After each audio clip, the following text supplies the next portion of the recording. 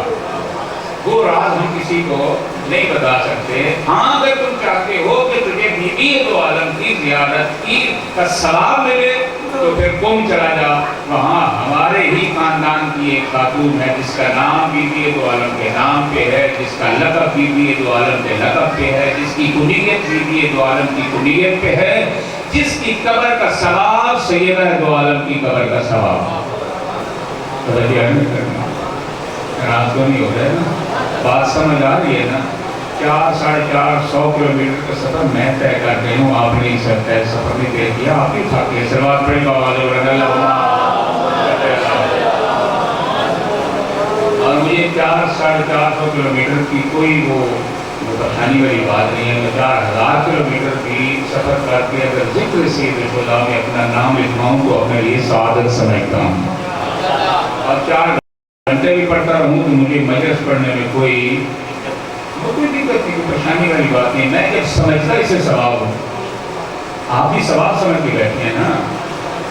ایسا رشی کو زیارت ہوئی تو حضرت نے فرمایا کہ تم قم چلے جاؤ، وہاں ہمارے خاندان کی ایک خاتون ہے، اس کی قبر کی زیارت کا ثواب بی بی دو عالم کی زیارت کا ثواب۔ یہ ہستی ہے۔ ان سے کسی نے پوچھا کہ ہم اپنے مردے کے لیے، اور روایات کہ جو دنیا سے چلے جاتے ہیں وہ مرنے کے بعد ہر شب جمعہ آتے اپنے گھروں میں، اربا ان کی آتی ہیں اور انتظار میں رہتی ہیں کہ ہمارے لواحقین ہمارے لیے کیا بھیج رہے ہیں اور کون سا ثواب ہمیں ہدیہ کر رہے ہیں، اور جب واپس چلے جاتے ہیں اور کوئی ثواب انہیں ہدیہ نہیں کیا جاتا تو جب واپس عالم ارواح میں جاتے ہیں تو جو وہاں موجود ہوتے ہیں جب وہ ان سے سوال کرتے ہیں تو وہ کہتے ہیں کہ ہمارے پچھلے مر گئے ہیں، ہمارے لیے کوئی فاتحہ درود نہیں کر رہے۔ یعنی آپ کی نظر میں وہ مردہ ہوتے ہیں، ان کی نظروں میں آپ مردہ ہوتے ہیں۔ اس لیے ذکر خدا میں مشغول رہا کریں۔ صدقہ جاریہ اولاد جب بھی ہے کوئی نیک کام کرے گی تو اپنے والدین کے نامہ اعمال میں لکھا جائے گا۔ ناراض تو نہیں ہو رہے، رحمان تو خوش ہو کے بیٹھے ہیں، آپ کیوں ناراض ہو رہے؟ سلام پڑھے گا والد میں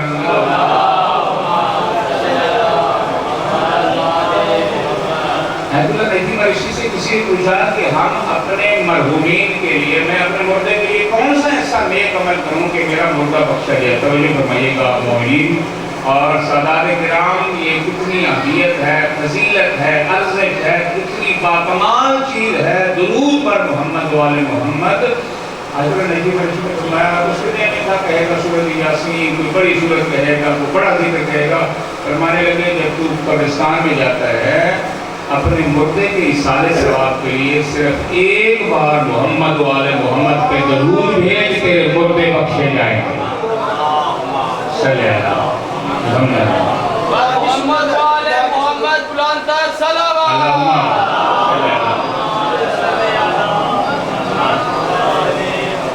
ذرا میں محمد والے محمد کا بیان ہی سنانا ہے، پھر بھی صلوات پڑھیں گا۔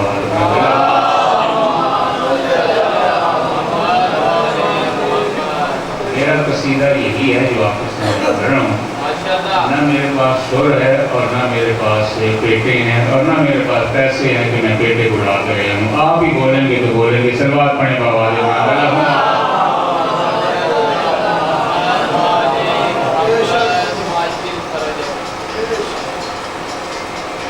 مجلس کی تو کہتے ہیں نا جناب کہ وہ بولے گا جس کے مور رسیم ہے، وہ بولے گا نہ کوئی بولے نہ بولے، ذکر سید الشفاء میں آ جانا بہت بڑی سعادت ہے۔ میں کون ہوتا ہوں جو گارنٹی لگاؤں کہ جو بولے گا جو نہیں بولے گا، جو بولے وہ بھی مومن ہے، نہیں بولے گا تو مومن ہے تو سید بھائی نیت پہ منحصر ہے، وہ نیتوں کو دیکھتے ہیں یا نہیں دیکھتے؟ اور یہ تو آپ کا عقیدہ ہے نا کہ ارواح مقدسہ تشریف لاتی ہیں، تو آپ ریاکاری کی خاطر تھوڑے ہی آئے ہیں۔ آپ کا جب یہ عقیدہ ہے تو آپ کو یہ پتہ ہے نا کہ میں بولوں گا تب بھی وہ دیکھ رہے ہیں، نہیں بولوں گا تب بھی دیکھ رہے ہیں۔ صلوات پڑھیں گا والد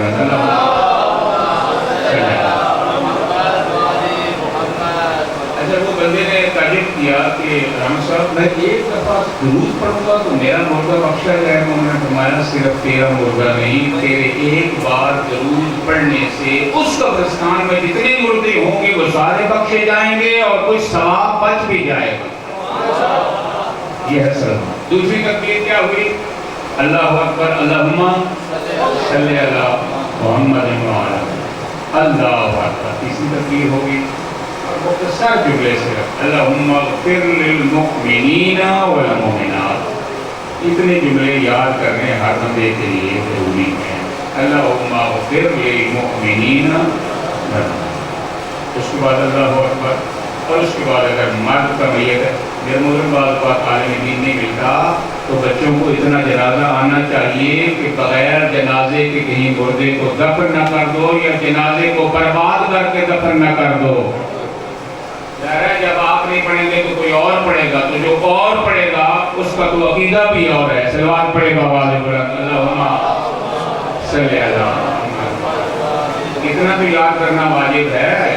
اور جسے نہیں آتا سارا دن سوشل میڈیا پہ کھیلتے رہتے ہو، یہ موبائل اٹھا کے یاد کر لو. مرد کا میت ہے تو مذکر کی ضمیر لگاؤ، عورت کا ہے تو مؤنث کی ضمیر لگاؤ. اگر مرد کا میت ہے تو اللہ اکبر کہنے کے بعد آخری دعا یہ پڑھنی ہے. سب مل کے پڑھے اللہم اغفر لہذا المیت، اللہم اغفر لہذا المیت. اور اگر خاتون کی ہے تو پڑھنا ہے اللہم اغفر لہذا المیت. کیا پڑھنا ہے؟ اللہم اغفر لہذا المیت. جنازہ تمام. توجہ فرمائیے آپ. اللہ اکبر جنازہ تمام. یہ تو آتا ہے نا سب کو. اب مجلس امام حسین، اس مجلس کے بعد اب میں صاحب جانتے ہیں آپ سب لوگ کو، میں میرے کو نام کے ڈاکٹر لکھا ہوا ہے. تو جب ڈاکٹر ہے تو ڈاکٹر پھر کوئی نہ کوئی تشخیص کرتا ہے نا جنازہ ہی. یہ وہ نماز جنازہ ہے جو میں نے آپ کو سنایا اور آپ نے یاد کرنا ہے.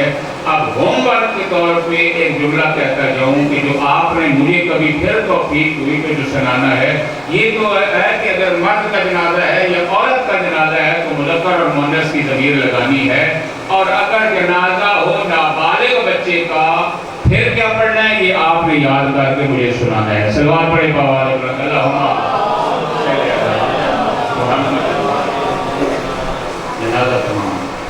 اور جنازے کو کبھی بھی مذاق نہ سمجھا کرو. یہ مجلس امام حسین میرے محترم سامعین، یہ مجلس امام حسین خوش گزرانی کا اور وقت گزارنے کا اور پیسے کمانے کا ذریعہ نہیں ہے. توجہ ہے میرے جناب کی.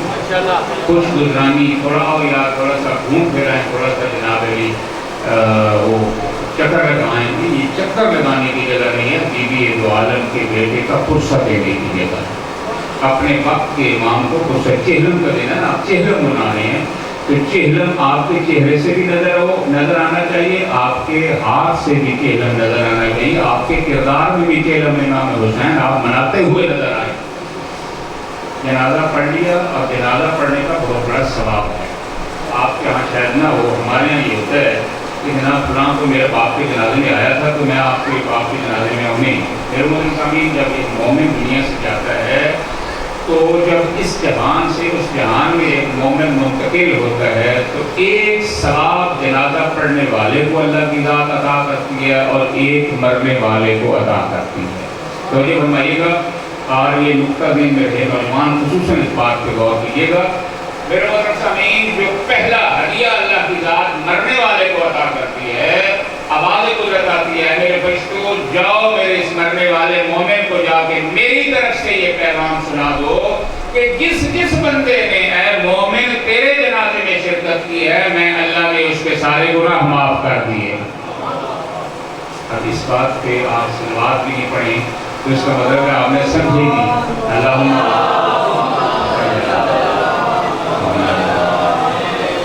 میں مجبور نہیں کرتا کہ آپ صلواتیں میرے کہنے پہ پڑھیں. آپ زبان کو معطر رکھیں، ذکر محمد والے محمد سنتے بھی جائیں اور ذکر محمد والے محمد کرتے بھی جائیں اور درود محمد والے محمد بھی پڑھتے ہیں. پہلا ہدیہ مرنے والے کو اللہ کی ذات عطا کرتی ہے. میرے بندے تیرے جنازے میں جس نے شرکت کی ہے، آج سے پہلے اگر کسی مومن کے جنازے میں شرکت نہیں کرتے تھے، آج کے بعد اس مجلس امام حسین کے صدقے میں شرکت کیا کرو. اس مرنے والے پہ احسان نہیں کر رہے بلکہ اپنے گناہ بخشوانے کے لیے. اور دوسرا ہدیہ اللہ کی ذات جو جنازے میں شرکت کرتے ہیں ان کو عطا کرتی ہے، اور وہ ہدیہ یہ ہے کہ اللہ کی ذات ارشاد فرماتی ہے، اے میرے فرشتوں میری طرف سے یہ پیغام سنا دو، پہنچا دو کہ جب 40 مومنین مل کے ایک مومن کے بارے میں دعا کرتے ہیں اور یہ جملے کہتے ہیں، اللہم انا لا نعلم منہ الا خیرا، میرے اللہ ہم نے تیرے اس بندے سے خیر کے علاوہ کچھ نہیں دیکھا. جب 40 گواہی دیتے ہیں تو آواز قدرت آتی ہے، میرے فرشتوں میرے 40 بندے جب یہ کہہ رہے ہیں کہ اس سے خیر کے علاوہ کچھ نہیں دیکھا، تو میں کریم اللہ نے ان 40 مومنوں کی گواہی کے نتیجے میں اس مردے کے بھی سارے گناہ معاف کر دیے، اس مرنے والے کے گناہ بھی معاف کر دیے. اور چھٹے امام سے کسی نے پوچھا یہ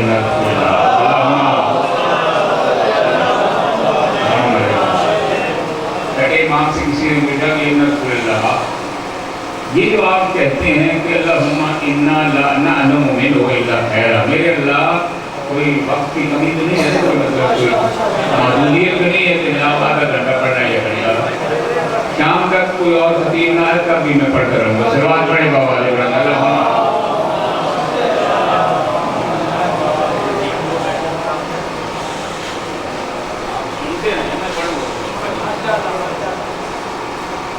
میں ان چکروں میں بڑے ہوتا ہوں جناب علی، جھوٹ بولوں جناب علی، میں قرآن جانا ہے قرآن شام کو مجھے پڑھنی ہے اس طرح نماز مغرب کے بعد.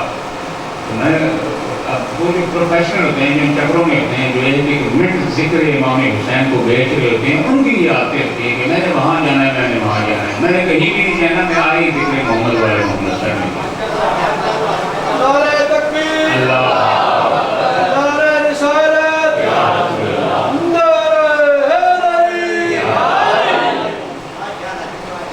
جنہوں نے مجھے بلایا وہ تو سنیں گے نا، باقی اگروٹی ہے.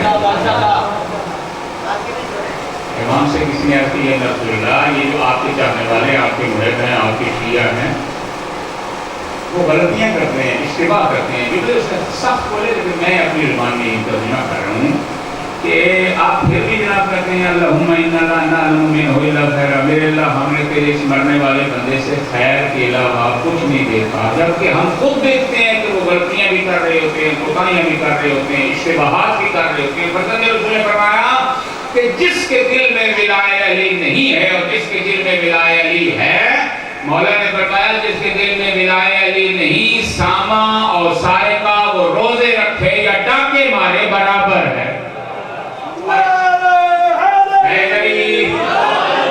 جس کے دل میں ولائے علی ہے، توجہ ہے، ہم جو گواہی دے رہے ہوتے ہیں اس کے ذاتی فعل کے بارے میں گواہی نہیں دے رہے ہوتے ہیں، ہم یہ گواہی دے رہے ہوتے ہیں میرے اللہ ہم نے ساری زندگی سے علی علی کرتے دیکھا ہے. ہم یہ گواہی دے رہے ہیں کہ اقرار ولایت علی ابن ابی طالب اس نے ہمارے سامنے کیا. آپ توجہ فرمائیے اور نتیجہ نکال کے دوں ایک نقطہ جو آپ کی خدمت میں بیان کرنا مقصود ہے. توجہ میری طرف ہے، گھبرانے کی ضرورت نہیں ہے. اب یہ گھبرانے والا جملہ بھی سیاسی بن گیا ہے کہ گھبرانا نہیں ہے، گھبرانا ہے. سلوات پڑھے بابا علیہ وسلم.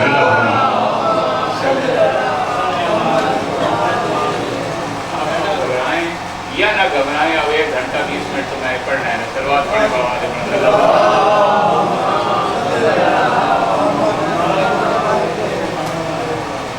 آپ توجہ میری طرف ہے. کیا وہ بندہ جب دنیا سے جاتا ہے تو مرنے والے کو بھی اللہ کی ذات ہدیہ عطا کرتی ہے، اور جو بندہ جنازے میں شرکت کرتا ہے شرکت کرنے والے کے بھی گناہ معاف ہو جاتے ہیں. تو مجھے بتائیے گا یہ ہے نہیں شہید بھی ہے ساتھ، اور ایک صرف شہید نہیں سید الشہداء کا جنازہ ہوا اس میں شرکت کرنے والے کا کیا مقام ہوگا، اور پھر سید الشہداء بھی نہیں سید الشہداء کی ماں کا جنازہ ہو اس میں شرکت کرنے والے کا کیا مقام ہوگا. اب سمجھ آئی ہے بی بی نے کیوں روکا تھا فلاں فلاں میرے جنازے میں نہ آئے.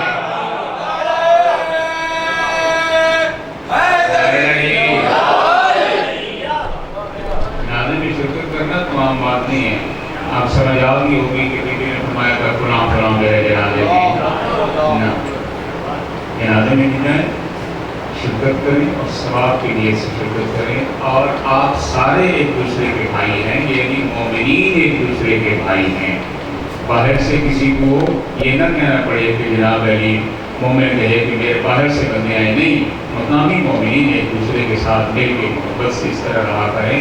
یہ مجلسوں کا فلسفہ یہی ہوتا ہے کہ مومنین آپس میں مل کے بیٹھیں، ایک دوسرے کی احوال پرسی بھی ہو، ایک دوسرے کے حالات سے آگاہی بھی ہو.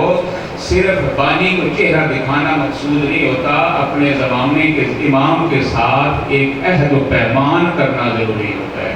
مجلس میں امام جب تشریف لاتے ہیں تو تم بھی جب آتے ہو مجلس میں تو اپنے وقت کے امام سے کوئی عہد کر کے جا رہے ہو.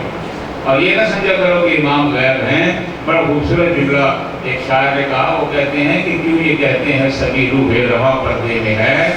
آپ سارے اردو گان ہیں، کیوں یہ کہتے ہیں سبھی روح رواں پردے میں ہے، آنکھ پر پردہ پڑا ہے وہ کہاں پردے میں ہے.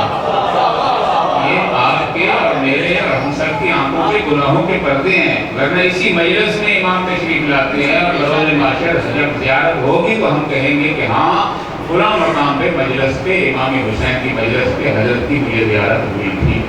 تو جب یہ عقیدہ ہے تو پھر مجلس میں ایسے آؤ کہ جب مجلس میں آؤ تو امام زمان تجھے دیکھ کے خوش بھی ہوں، تیرے حق میں دعا بھی کریں. اور یہ مجلس کو مجلس مذاق نہ سمجھا کرو، یہ مجلس ایسی مجلس ہے. بہت خوبصورت جملہ آیت اللہ باہیت میں آمد محترم آیت اللہ باہیت فرماتے ہیں جب مجلس میں جا رہے ہو تو یہ نہ کہا کرو کہ میں مجلس میں جا رہا ہوں، بلکہ یوں کہا کرو میں کربلا جا رہا ہوں. اور بہت خوبصورت جملہ ڈاکٹر شریعتی کا شاید پہلے بھی میں نے کہا ہو. اب ظاہر آپ سارے پڑھے لکھے نوجوان بندے ہیں. یہی آپ کے بہاڑی میں ایک دفعہ مجھے بات ہوا، بات دائر چل رہی تھی تو نہیں کہنے کی تھی بات. میں نے ایک جملہ کہہ دیا کہ بڑے پڑھے لکھے بندے ہیں. انہوں نے کہا جی کہاں پڑھے لکھے ہیں؟ پڑھے لکھے ہوتے تو ہماری یہ حالت ہوتی جو آج حالت ہو رہی ہے، پر اس سے زیادہ میں نہیں کہتا. پڑھے لکھے ہیں، ساتھ سمجھداری کا بھی ثبوت ہے، ساتھ عقل مندی کا دانائی کا بھی ثبوت ہے، تمام امور میں. بس اتنا اشارہ تھا. بصیرت چاہیے صاحب جی سب امور میں. ڈاکٹر شریعتی سے کسی نے کہا یہ مجلس کی اہمیت کو سمجھے، مجلس اور عزادار کی اہمیت کو. کسی نے کہا ڈاکٹر شریعتی تم بہت بڑے اسکالر ہو، یہ مجلسیں، یہ عزاداریاں، یہ ماتمداریاں بند کرو. یہ وقت کا ضیاع ہے، تمہارا بھی وقت ضائع کرتے ہو، بیٹھ جاتے ہو کہ ایک گھنٹے جناب روڈ بڑا کر دیتے ہو اور جلوس نکالے ہوئے ہوتے ہیں، تم نے عزاداری برپا کی ہوئی ہوتی ہے. یہ تو لوگوں کے وقت کا ضیاع ہے، لوگوں کے لیے مشکلات کا شکار ہے. یہ چیزیں بند کرو اور یہ باعث اذیت ہے لوگوں کے لیے. پھر محترم فارسی میں ہسپتال کو، ہاسپٹل کو کہتے ہیں بیمارستان. اور ڈاکٹر شریعتی سے جو لوگ آشنا ہیں، بہت بڑے اسکالر ہیں ایران کے اندر، شریعت مٹائی کے مسئلوں میں سے ہیں.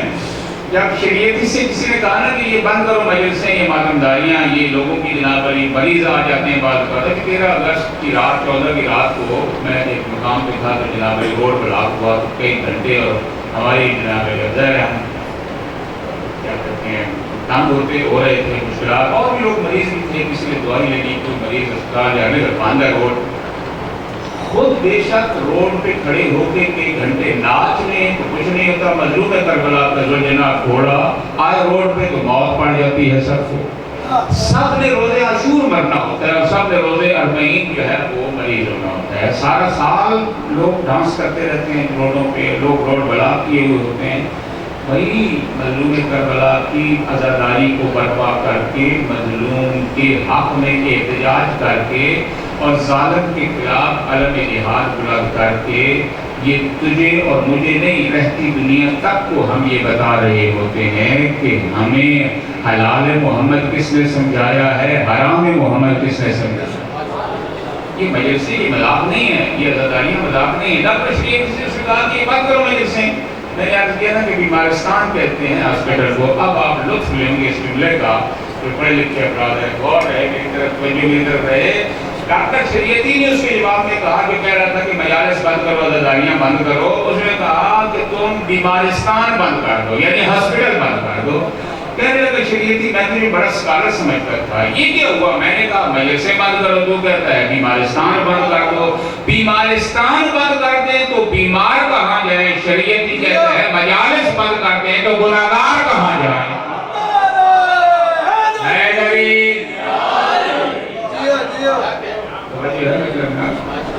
یہ مجلسیں ہماری بخشش باعث نجات ہیں، لیکن اس وقت جب پڑھنے والا وہ پڑھے جس پہ اللہ، اللہ کا رسول اور آل رسول راضی ہوں۔ میری مرضی جو ہے نا میں پڑھتا رہوں تو میری مرضی مہم نہیں ہے، مرضی مجلس میں حسین ابن علی کی مرضی ہے۔ اور آج کل آپ نے دیکھا ہوگا، اس بات پہ آپ ناراض نہیں ہوں گے لیکن یہ آپ کے فائدے کی بات ہے، تو یہ میرا یہ عقیدہ ہے۔ اب میں دیکھتا ہوں عقیدے والے بولے گا، اور یہ ساری زندگی 40 50 سفید ریش بندے جو بیٹھے ہیں، یہ اب تک بے عقیدہ رہے اور تو جناب یہ عقیدہ سکھائے۔ یہ سید جو شروع سے میرے والد محترم کہا کرتے تھے، صرف سید ہیں جنہیں یہ شرف حاصل ہے کہ شروع سے مسلمان ہے، باقی سارا تو سکھ اور ہندو اور کراڑ تھے۔ اب ایک کراڑ جو کل مسلمان ہوا ہے وہ سیدوں کو بتائے گا کہ عقیدہ کیا ہے، عقیدہ کسے کہتے ہیں۔ ایک فقیہ اہل بیت عصمت و طہارت امام خمینی جیسی شخصیت جس نے اسلام کے چہرے کو اور اسلام کے وجود کو بلند کیا، رہبر معظم حضرت آیت اللہ خامنہئی، یہ تو آپ کا دیکھو یہ بات ہے نا کہ کس نے اسلام کو بلند کیا ہے اور کس نے اسلام کو ختم کیا ہے۔ یہ بھی تو آپ کے یہ ان ایام کی بات ہے نا، یہ تو سامنے کی بات ہے۔ اب تو اور میں اور ہم سب سکھائیں گے سید علی خامنہئی کو کہ اسلام کسے کہتے ہیں، عقیدہ کسے کہتے ہیں، عقیدہ کس کا ٹھیک ہے اور عقیدہ کس کا ٹھیک نہیں ہے۔ یہ جو بندہ یہاں کھڑے ہو کے عقیدے بتا رہا ہوتا ہے نا، اس سے پوچھو کہ جو 40 سال 50 سال فقیہ ہے اہل بیت عصمت و طہارت، قال اللہ الحکیم، قال اللہ رسول اللہ الحکیم، قال الامام الصادق، قال الجعفر الصادق کہتا ہوا نظر آتا ہے، وہ بھی یہ نہیں کہتا کہ میرا عقیدہ یہ ہے، وہ کہتا ہے معصومین نے یہ فرمایا۔ اپنی طرف سے نہ ٹھوک دیا کرو میرا یہ عقیدہ ہے۔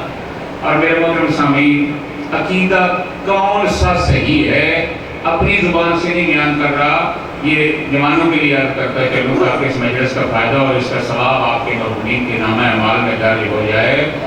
2 لفظوں میں بتانے لگا ہوں، پھر کبھی فرصت ہوئی تو تفصیل سے عرض کروں گا۔ شاہ عبدالعظیم حسنی جن کا مزار ہے تہران کے اندر، جن کی زیارت کا ثواب ہے کربلا کی زیارت کا۔ شاہ عبدالعظیم حسنی امام علی نقی علیہ السلام کا 4 ائمہ کی معیت میں رہے، 4 ائمہ کے صحابی بن کے رہے۔ شاہ عبدالعظیم حسنی علیہ الرحمہ انہوں نے عقیدہ بیان کیا ہے امام علی نقی علیہ السلام کے سامنے آ کے، اور امام سے پوچھا کہ ابن رسول اللہ میرا یہ عقیدہ صحیح ہے؟ حضرت نے فرمایا یہ تیرا عقیدہ نہیں ہے، یہی ہے میرا بھی ہے، میرے اجداد کا بھی یہی عقیدہ ہے۔ اور وہ کون سا عقیدہ ہے؟ اس مجلس کے صدقے میں آپ میں کوئی بندہ کھڑا ہو کے بتا سکتا ہے تو کون سا عقیدہ ہے جو شاہ عبدالعظیم نے بتایا ہے؟ صلوات پڑھے گا اللہ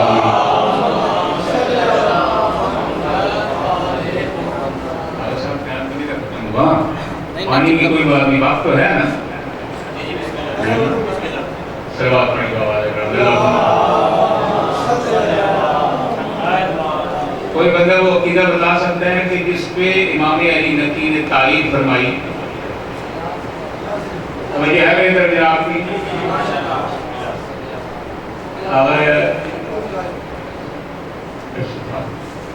وہ عقیدہ جو امام علی نقی علیہ السلام نے کے سامنے بیان ہوا اور حضرت نے تائید کی، وہ عقیدہ کون سا ہے؟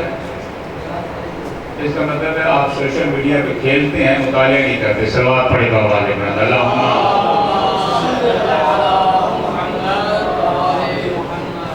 خود عقیدہ نہ بناؤ، جو محمد والے محمد نے بتایا ہے اسی پہ عمل کرو، اسی پہ اعتبار ہے۔ تو میرے محترم سامعین، ابھی میں نے آپ کے سامنے بیان کیا ہے، یہی تو عقیدہ ہے جو تلقین بیان کرتے ہو، اسی کو عقیدہ کہتے ہیں۔ شہادتین کا اقرار، اللہ وحدہ لا شریک کی وحدانیت کا اقرار، پیغمبر خدا حبیب کبریٰ کی نبوت کا اقرار، عدل الہی کا اقرار، امامت کا اقرار، قیامت کا اقرار، یہی عقیدہ ہے نا۔ وہ جو عقیدہ جناب امام علی نقی کے سامنے پیش ہوا تھا، شاہ عبدالعظیم حسنی نے بیان کیا تھا اور حضرت نے تائید فرمائی تھی، وہ یہی عقیدہ ہے۔ کوئی آپ سے سوال کر دے تو اس مقابلے میں کہ وہ کون سا عقیدہ ہے تو آپ کو پتہ ہونا چاہیے یہی جو تلقین ہے، نیت ہے، یہی عقیدہ ہے۔ صلوات پڑھے بابا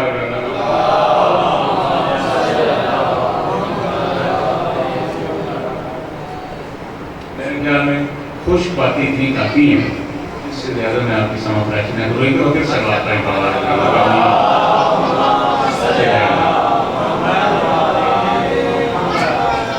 عقیدہ بھی بندے کا صحیح ہو، اور عقیدے کے ساتھ معرفت کے ساتھ انسان اس عقیدے پہ اعتقاد رکھے، پھر بھی سلوات پڑھیں بآواز بلند، اللہم صلی علی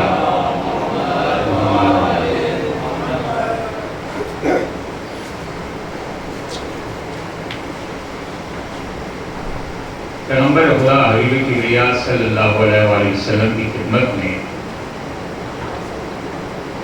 اصحاب پیغمبر تشریف لائے اور آپ کے عرض کیا یا رسول اللہ، آپ نے جو ہمیں اسلام سکھایا، آپ نے جو ہمیں مسلمان بنایا، اور میں کہا کرتا ہوں در حقیقت یا رسول اللہ آپ نے ہمیں انسان بنایا، اس کے نتیجے میں ہم اجر رسالت کے طور پہ آپ کی خدمت میں کچھ درہم اور دنانیر دینا چاہتے ہیں۔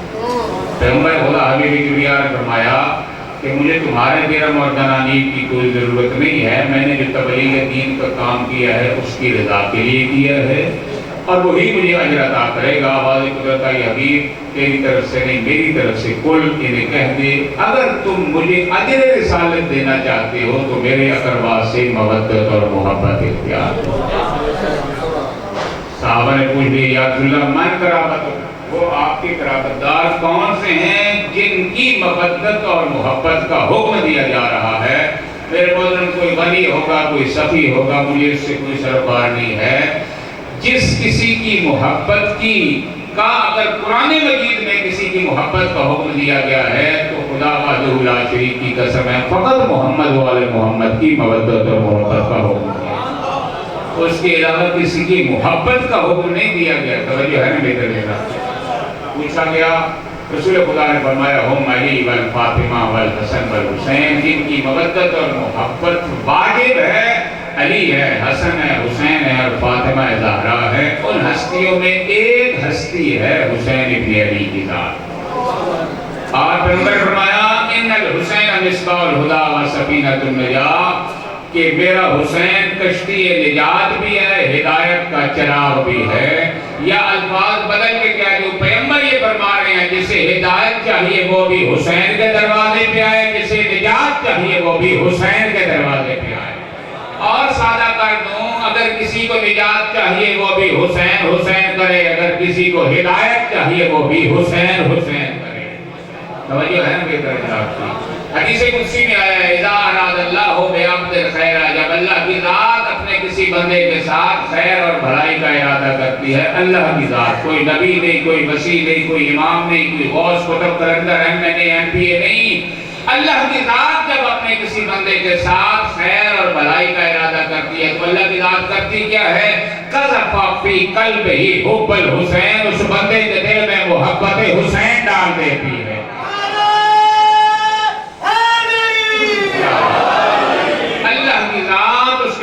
محبت حسین ڈال دیتی ہے۔ اور پھر حدیث قدسی کے جملے یہاں ختم نہیں ہوئے، قذف فی قلبہ حب الحسین و حب زیارت الحسین، امام حسین کی زیارت کی محبت بھی اللہ کی ذات اس کے دل میں ڈال دیتی ہے۔ اور ایک شخص آیا، چہلم کے دن ہے اور آپ چہلم منا رہے ہیں، ایک شخص آیا فرزند رسول امام صادق کی خدمت میں آ کے عرض کرتا ہے یا رسول اللہ، ہم نے آپ کے جد امام حسین کی زیارت کے ثواب کے بارے میں ایک حدیث سنی ہے، تصدیق چاہتے ہیں۔ فرزند رسول نے فرمایا کیا سنا ہے؟ عرض کرتا ہے یا رسول اللہ، میں نے سنا ہے جو بندہ امام حسین کی زیارت کرنے کا بلا جاتا ہے، اللہ کی ذات اسے ایک زیارت کے بدلے میں ایک مقبولہ حج کا ثواب عطا کرتا ہے۔ جو حج ہم کرتے ہیں ہمیں یقین نہیں ہوتا کہ ہمارا حج قبول ہوگا یا نہیں، لیکن جو زیارت والا حج کا ثواب ملے گا، معصوم زبان سے گارنٹی مل رہی ہے ایک حج کا ثواب ایک زیارت کے بعد۔ حضرت رسول نے فرمایا تو نے سچ سنا ہے لیکن نامکمل سنا ہے۔ آج بتائیے رسول آپ بتائیے، حضرت فرمایا ایک حج نہیں 7 مقبولہ حج کا ثواب ظاہر کربلا کے نامہ اعمال میں لکھا جائے گا۔ حضرت رسول 7 حج نہیں فرمایا 70، پھر فرمایا 700، اور پھر فرمایا کہ 70,000 حج کا ثواب۔ جب تعجب بڑا اس کا تو حضرت نے فرمایا کہ بندہ خدا جو بندہ بھی معرفت کے ساتھ امام حسین کی زیارت کرنے کے لیے گھر سے چلتا ہے، جتنے قدم چل کے جاتا ہے اور جتنے قدم ہائے امام حسین گنبد گنبد کے نیچے کھڑے ہو کے زری کا طواف کر کے زیارت کر رہا ہوتا ہے، اور پھر کتنے قدم چل کے واپس آتا ہے، ہر قدم پہ ایک حج کا ثواب ہے، ایک عمرے کا ثواب ہے۔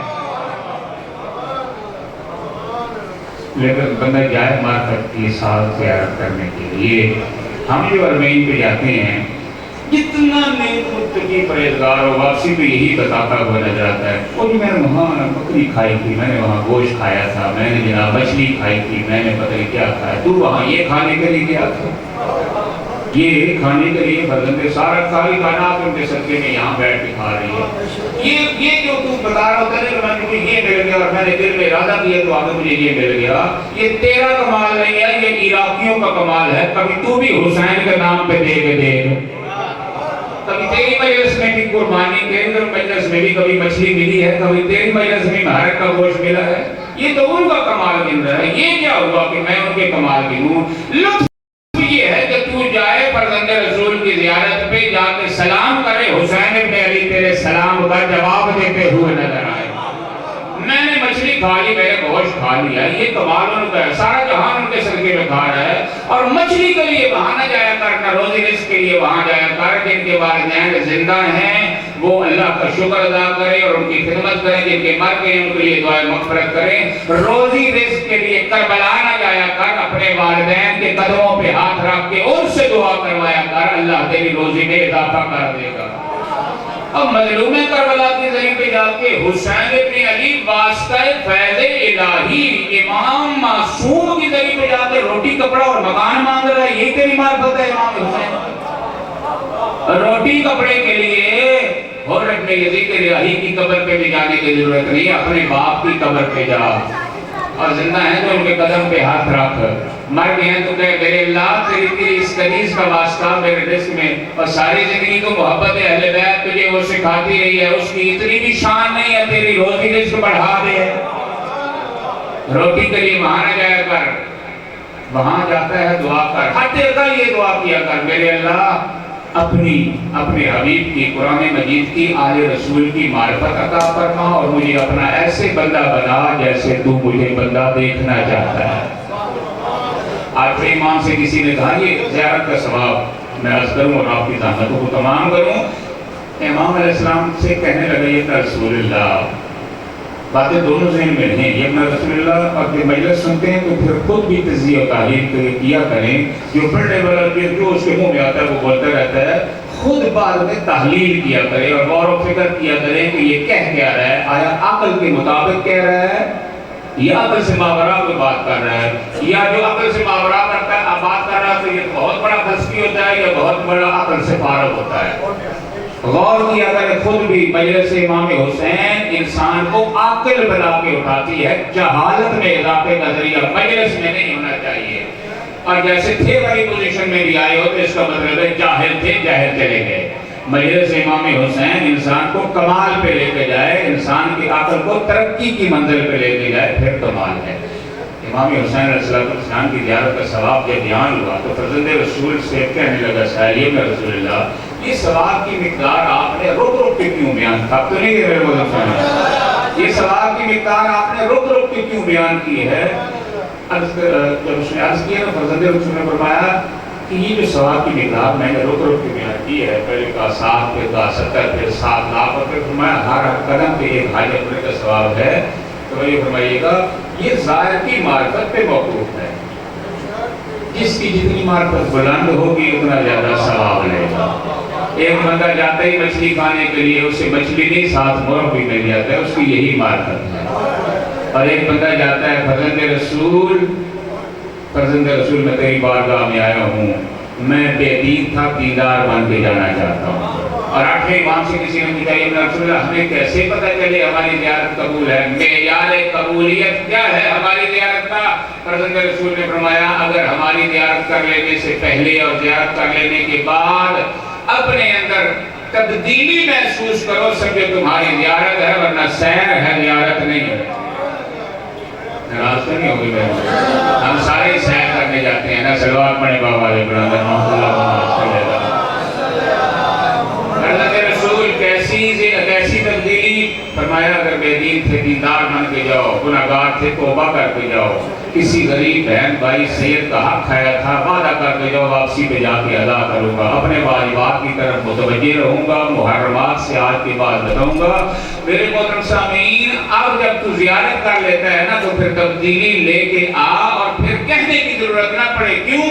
اب یہ تیرے ہاتھ عام ہاتھ نہیں ہے، مظلوم کربلا کی زری کے ساتھ بس ہو گئے ہیں، اور تیرا تو عقیدہ یہ ہے کہ شبیہ ذوالجنا، شبیہ تعزیہ جو ہے نا میرے وہاں بھی تو کتنے ادب اور احترام سے ہاتھ لگاتا ہے، تو جب زری امام حسین کو تیرے ہاتھ لگ جائے تو اب تو کسی یتیم کے سر پہ نہیں پڑھنے چاہیے، اب تو دست شفقت بن کے آنے چاہیے یار۔ یا یہ تیرے لب آپ لب نہیں رہے، لبوں نے بوسہ لے لیا ہے کربلا میں امام حسین کی زری کا، اب یہ تیری آنکھیں عام آنکھیں نہیں ہیں، اب یہ کسی نامحرم کو نہ دیکھیں، مظلوم کربلا کی زری کو دیکھ کے پاک اور پاکیزہ ہو چکی ہیں، اب یہ تیرے قدموں کے گناہ معاف ہو چکے ہیں، اب یہ کسی کعبہ خانے میں نہ جائیں، اب یہ عزا خانے میں چلتے ہوئے نظر آئیں، اب یہ تیرے ہاتھ چہرہ عمل اور کردار، واپسی پہ تجھے زبان سے نہ کہنا پڑے کہ میں زیارت کر کے آیا ہوں، تیرا چہرہ اور عمل اور کردار بتا رہا ہو یہ مظلوم کربلا کا زوار آ گیا ہے۔